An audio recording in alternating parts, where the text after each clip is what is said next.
Muy buenas tardes, muy buenos días o muy buenas noches. Desde cualquier lugar en el mundo donde nos encuentren, reciban una cordial bienvenida en el Señor a este su programa.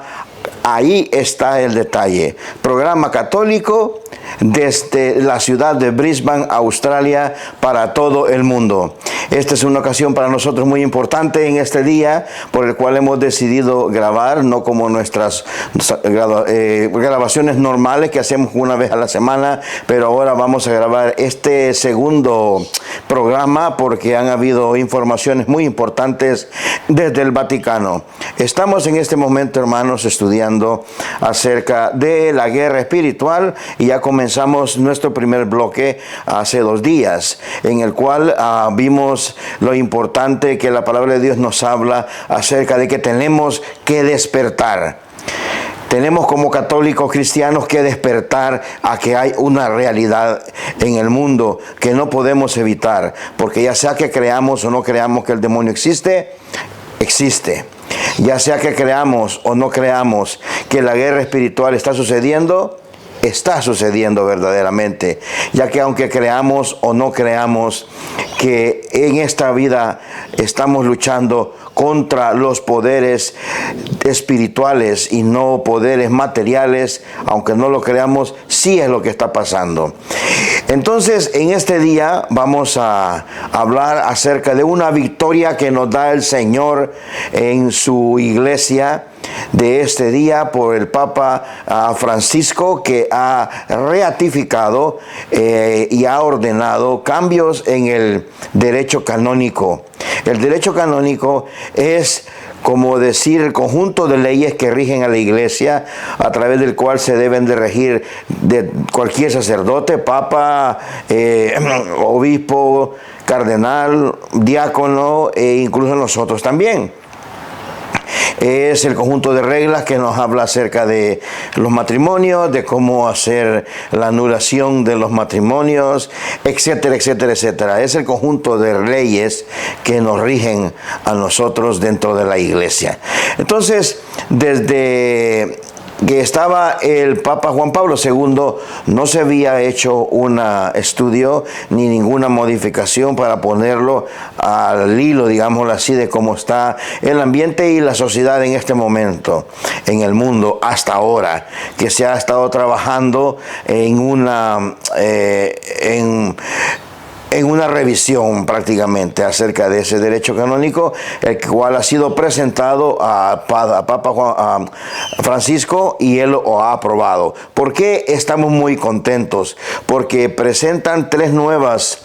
El derecho canónico presenta 3 nuevas, digámoslo así, cambios e inclusiones que son mucho más fuertes que lo que había antes en el derecho canónico. Este Papa está tratando de dejar las cosas mucho más fuertes en cuanto al derecho canónico y en cuanto a las penas que aquellos que no cumplan el derecho canónico van a incurrir si no hacen caso, especialmente a la voz del Papa, que es la voz de Dios, cuando habla de esta manera.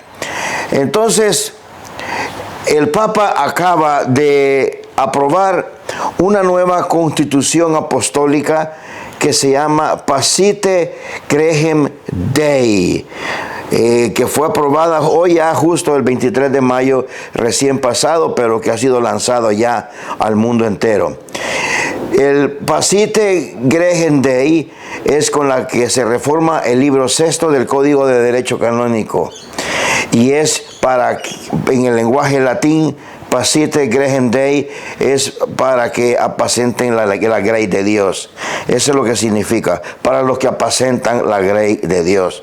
¿Por qué es importante esto? Porque el Papa está definiendo en momentos muy confusos en el mundo, en momentos muy confusos dentro de nuestra misma iglesia, cuáles son los caminos que vamos a seguir y qué es lo que Jesús, el dueño de la iglesia, quiere de esta iglesia.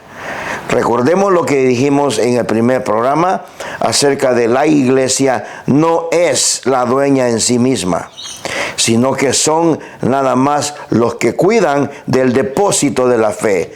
Pero ¿quién es el dueño de ese depósito de la fe? ¿Quién es el Señor y dueño de esa iglesia? Jesucristo. Él vino acá a la tierra. Él fundó su iglesia en San Pedro. Le dijo que las fuerzas del mal no prevalecerán sobre ella, y le dijo que apacentara a todo su rebaño, ya sea de ovejas, de carneros y de cabras, ¿no? Porque a veces de las tres hay, a ver en cuál nos ponemos. El asunto es que Dios así lo dispuso, y la iglesia no puede hacer nada que Jesús no haya dispuesto, porque no somos los dueños de la iglesia, sino que somos los que cuidamos ese depósito de la fe. Los sacerdotes, la iglesia, los consagrados, son aquellos que han sido llamados para servir al pueblo de Dios, no servirse del pueblo de Dios, no buscar carreras y no buscar el carrerismo, que es inconsistente con el servicio al pueblo de Dios. No se trata de que ellos abusen en la gente. No se trata de que ellos se crean más que los demás. No se trata de que ellos de una manera grosera aparten a aquellos que no piensen de la misma manera. Se trata de, como pastores, guíen al rebaño por aquellos senderas, por aquellos caminos que son los verdaderos de la iglesia. Y por eso el Santo Padre acaba de firmar y aprobar esta Constitución Apostólica con la que se reforma el libro sexto del Código de Derecho Canónico. Y vamos a leerla porque es muy importante. Dice: apacentad la grey de Dios, gobernando no a la fuerza, sino de buena gana, según Dios. Estas palabras inspiradas del apóstol Pedro resuenan en las del rito de ordenación episcopal. Jesucristo, Señor nuestro, enviado por el Padre para redimir el género humano, envió a su vez por el mundo a los 12 apóstoles, para que, llenos de la fuerza del Espíritu Santo, anunciaran el Evangelio, gobernaran y santificaran a todos los pueblos, agrupándoles en un solo rebaño. Ojo con eso, en un solo rebaño. Como éramos al principio, pero el pecado del hombre nos ha hecho que nos separemos. Y así es como todas estas iglesias separadas han salido del pecado del hombre, del pecado de los integrantes de la iglesia, nuestra iglesia. Ha habido mucho pecado, y ese pecado nos ha pasado el castigo a través de estas separaciones que han habido. Entonces, Él, Jesucristo Señor y Pontífice eterno, es quien, valiéndose de la predicación y solicitud pastoral del obispo, os lleva a través del peregrinar terreno a la felicidad eterna. Ordenación del obispo, de los presbíteros y de los diáconos, versión española. Y el pastor está llamado a ejercer su cometido con sus consejos, con sus exhortaciones, con sus ejemplos, pero también con su autoridad y sacra potestad. Pues la caridad y la misericordia exigen que un padre se dedique también a enderezar lo que tal vez se haya torcido. Hermanos, es un eco de lo que hablábamos en la última oportunidad, acerca de la misericordia buena y la misericordia mal entendida. Jesús de la misericordia, el Dios misericordioso, el Padre que sale a las puertas de la casa a esperar siempre al Hijo pródigo que regrese, es el Padre que siempre está ahí dispuesto a dar la misericordia al pecador arrepentido. El pecador arrepentido goza de toda la misericordia de Dios. Pero aquel que se mantiene en el estado de pecado, eso no tiene misericordia. Ahí hay justicia de Dios, la que se va a aplicar. ¿Por qué razón? Porque Dios ama al pecador, pero no el pecado. Él no va a ser misericordioso nunca con el pecado, y no lo podemos hacer cómplice de nuestros pecados, como dijimos en la vez pasada. La misericordia malentendida es esa, La misericordia bien entendida es la que también el padre de vez en cuando regaña a sus hijos y aplica la justicia para enderezarlos cuando se hayan torcidos, como dice acá el documento del Papa. Y vamos si no estamos torciditos en algunos casos, ¿no? No solamente sacerdotes, obispos, cardenales, sino que también fieles. Porque esto no es un paso de juzgamiento para los consagrados, sino que para toda la iglesia. Como lo decía la vez pasada, nuestras acciones y nuestra vida es la que nos pasan juicio. Ojo con eso. Dice así, continúa el Papa, avanzando en su peregrinación terrena, desde los tiempos apostólicos, la Iglesia fue dándose leyes para su modo de actuar, que en el curso de los siglos han llegado a componer un coherente cuerpo de normas sociales vinculantes que confieren unidad al pueblo de Dios y de cuya observancia se hacen responsables los obispos. Ojo, vinculantes, nadie puede decir que está fuera. Todos estamos vinculados a ese conjunto de leyes que hay que observar. Y los obispos son los llamados, como dice acá, los responsables para que exista esa observancia. Eso es muy importante, lo que ya hablábamos en nuestra charla anterior. Tales normas reflejan la fe que todos nosotros profesamos. De esta arranca la fuerza obligante de dichas normas, las cuales, fundándose en esa fe, manifiestan también la materna misericordia de la Iglesia, que sabe tener siempre como finalidad la salvación de las almas, el amor al pecador, la misericordia para el pecador. Teniendo que organizar la vida de la comunidad en su devenir temporal, o sea, en la tierra, con los caminos sociales, con los cambios sociales y con las nuevas exigencias que aparecen en el pueblo de Dios, lo que obliga en ocasiones a rectificarlas y adaptarlas a las situaciones cambiantes. Es decir, la Iglesia va avanzando en un mundo cambiante. Pero a medida de que va cambiando, ese mundo va presentando nuevos desafíos para la Iglesia. Entonces la Iglesia debe siempre dar su palabra profética en cuanto a todos esos acontecimientos. Y tiene que irse adaptando en la manera de cómo dar su mensaje, pero no cómo cambiar su mensaje. De cómo darlo, de cómo transmitirlo. Eso es lo que está diciendo el documento acá. Y además de esa manera, tiene que estar revisando las leyes y las reglas de nuestra iglesia de acuerdo a todo lo que el mundo le va presentando al consagrado, al seglar y a toda la iglesia en general, y de la manera como ese mundo está tratando de confundir. Ese mundo, acordémonos, las tres fuentes del pecado, el mundo, con todas sus seducciones, Satanás, con todas sus obsesiones, opresiones, etcétera, y nuestra carne, que es débil, nuestra realidad como seres humanos que somos débiles. Todo eso, hermanos, influye sobre la iglesia, porque la iglesia está formada de personas, seres humanos, que tenemos nuestra fragilidad también. Entonces el mundo está constantemente bombardeándonos y nosotros reaccionando a ese mundo, individualmente y como iglesia. Entonces presentan serios problemas muchas veces el mundo y presenta serios desafíos. Y esta Constitución Apostólica está tratando de dar respuesta a tres desafíos muy importantes. Entonces, dice: en el contexto de los rápidos cambios sociales que experimentamos, bien conscientes de que no estamos viviendo simplemente una época de cambios, sino un cambio de época.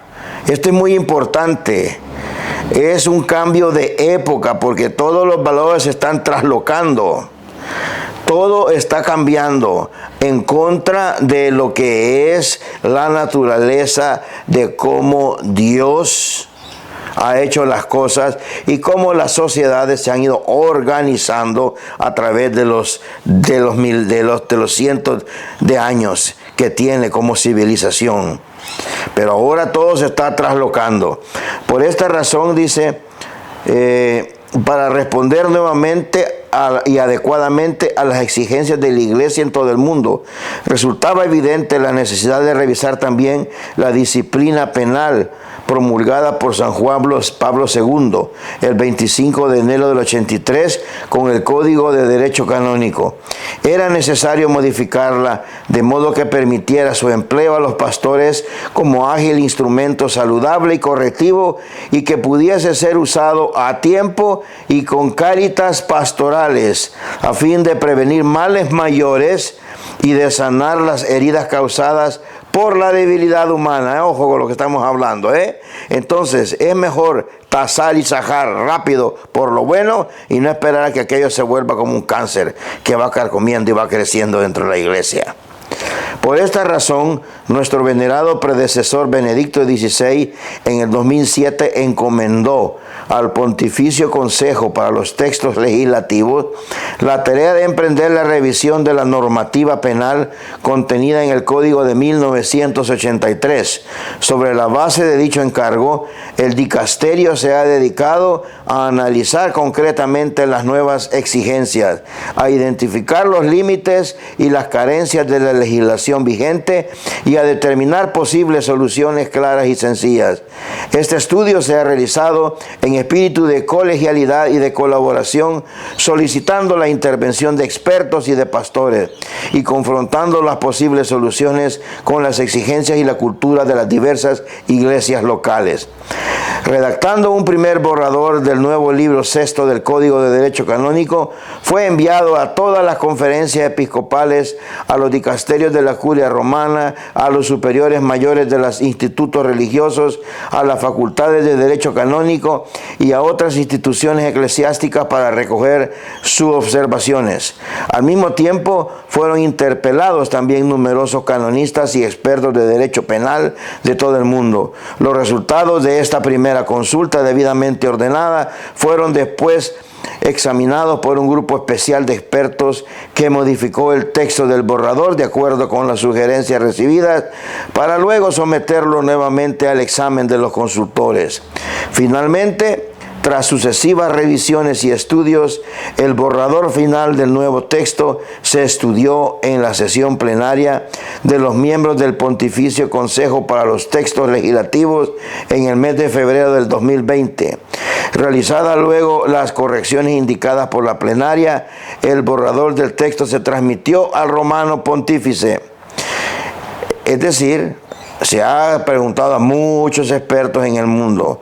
Esto no son cuestiones de uno o dos. Esto es algo colegiado, es decir, que entre todos los expertos en el mundo, pidiendo la ayuda del Espíritu Santo, se ha estudiado esto para darnos esto ya, que es el final.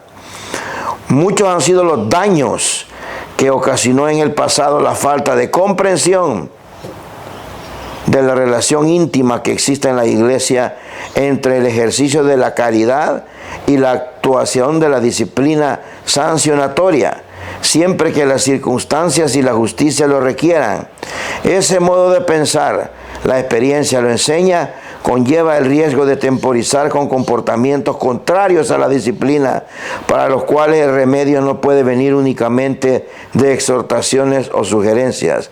O sea, hay que cortar de raíz las cosas, ¿no? Cuando se ven.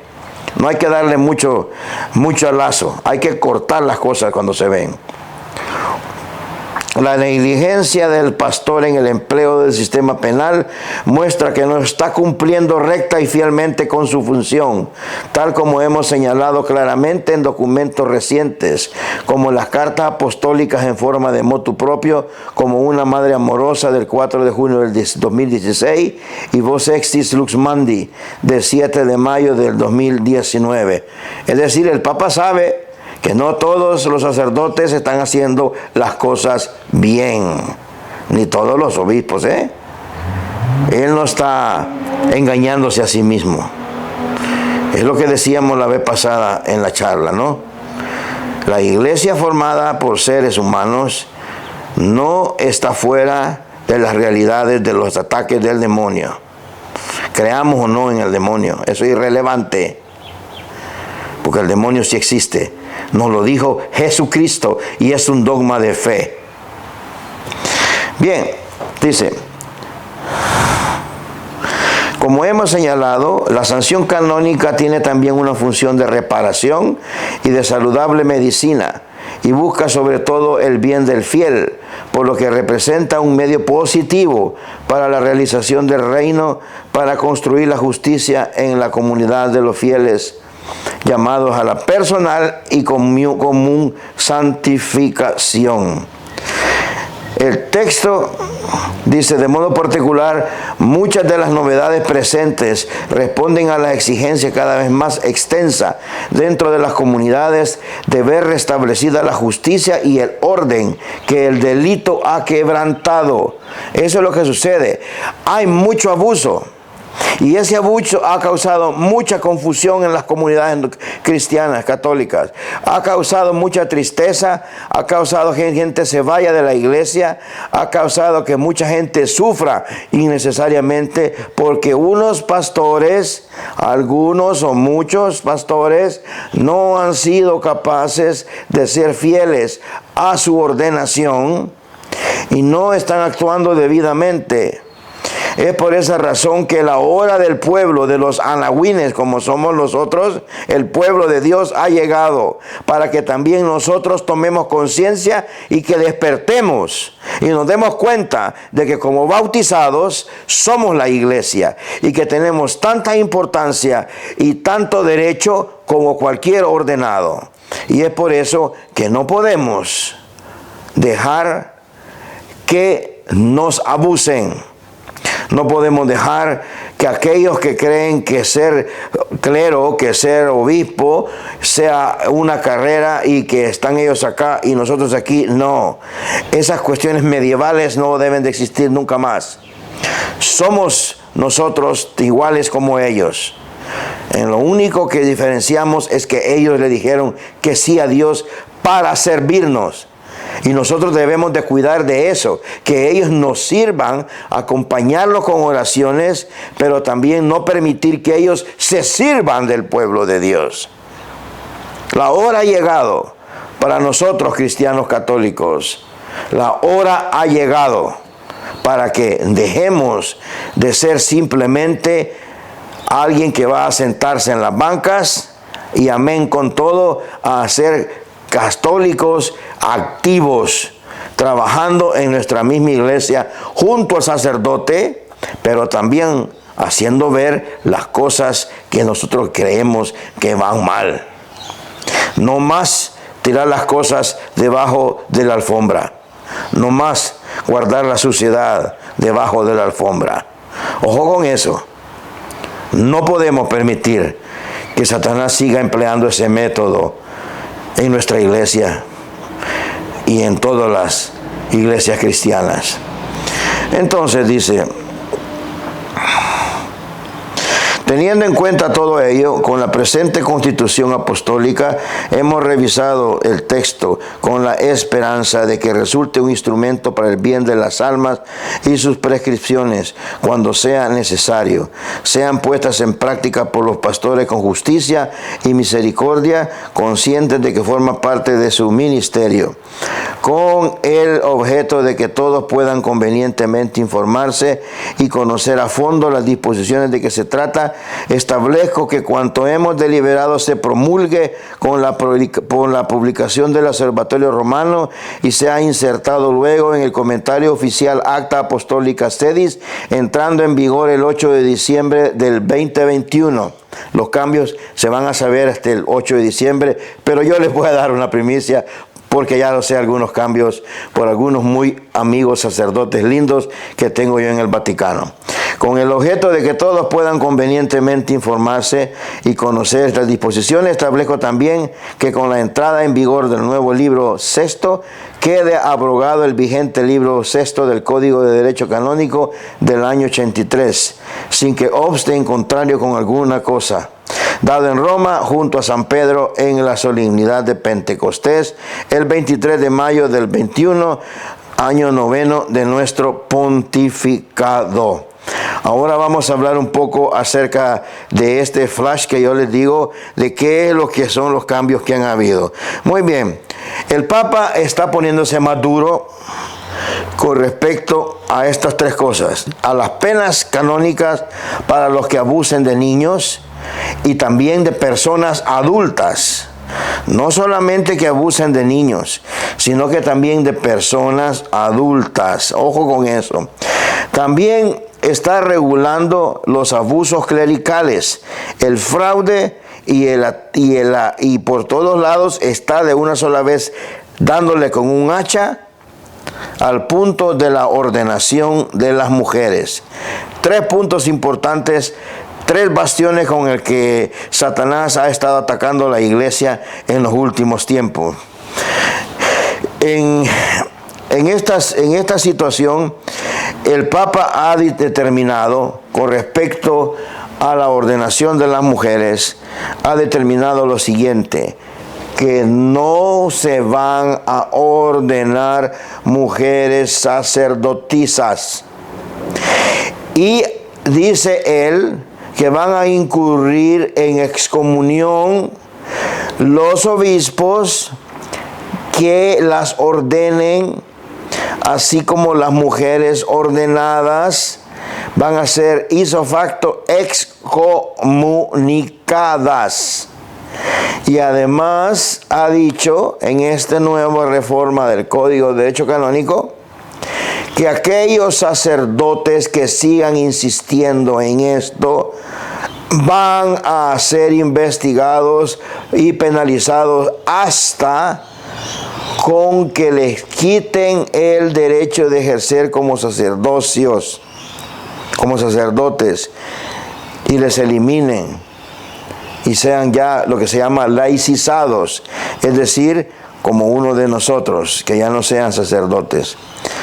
El Papa está actuando con mucha dureza porque ya basta con tanta confusión y con tanto abuso, y esto lo está haciendo precisamente como una respuesta a todas las herejías que se estaban cometiendo en la iglesia de Alemania.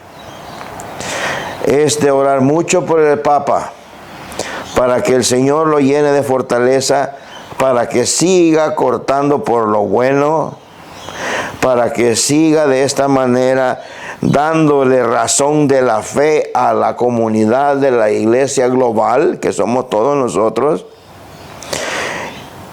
Y debemos de orar mucho porque tendrá sus muchos enemigos con respecto a estas disposiciones.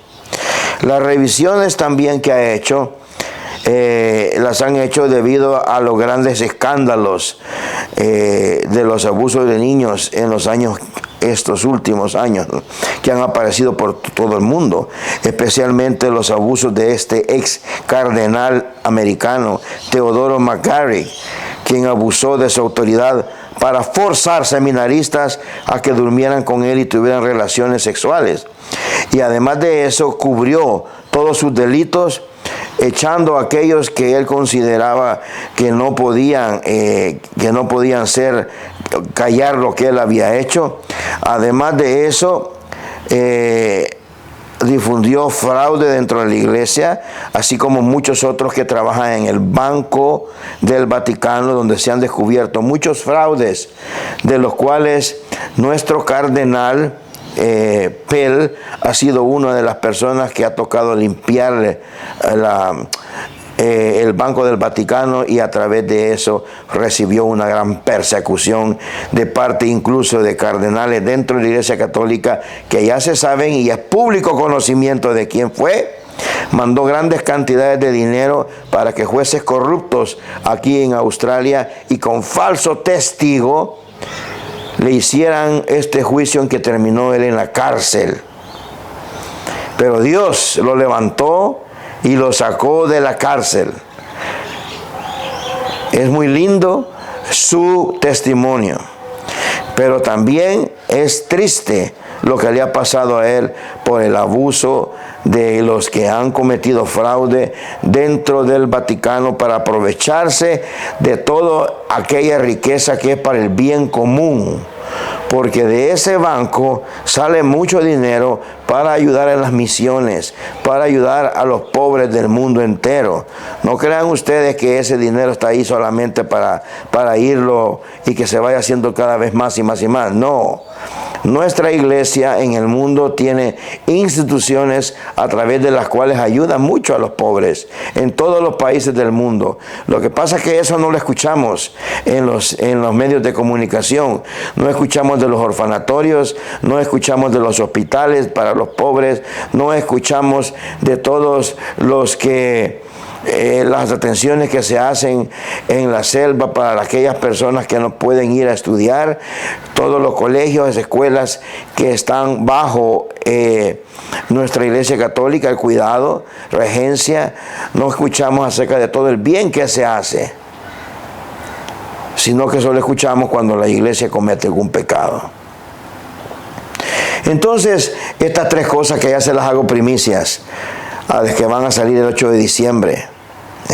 El Papa ha hecho ya cortamiento de raíz, ya nuevamente, como el Papa Juan Pablo II, terminado, punto final a la polémica de las mujeres sacerdotisas. No se puede. Y aquellos que lo hagan quedan excomunicados. Y los sacerdotes que sigan molestando y pretendiendo que eso se debe de ser, quedan entonces a la orden del derecho canónico con las penas de hasta ser laicizados por su constante abuso de la herejía de estar en contra de la regla. Muy bien, hermanos, en todo lo que hemos hablado, ahí está el detalle. ¿Por qué razón Jesús dijo que las fuerzas del mal no prevalecerán sobre su iglesia? Es de mucha alegría para mí haberles compartido esta noticia, que es una notición para el mundo católico y para el mundo en general. Y nos vamos a ver en nuestra próxima cita, en nuestra próxima entrega, y que Dios los bendiga. Adiós.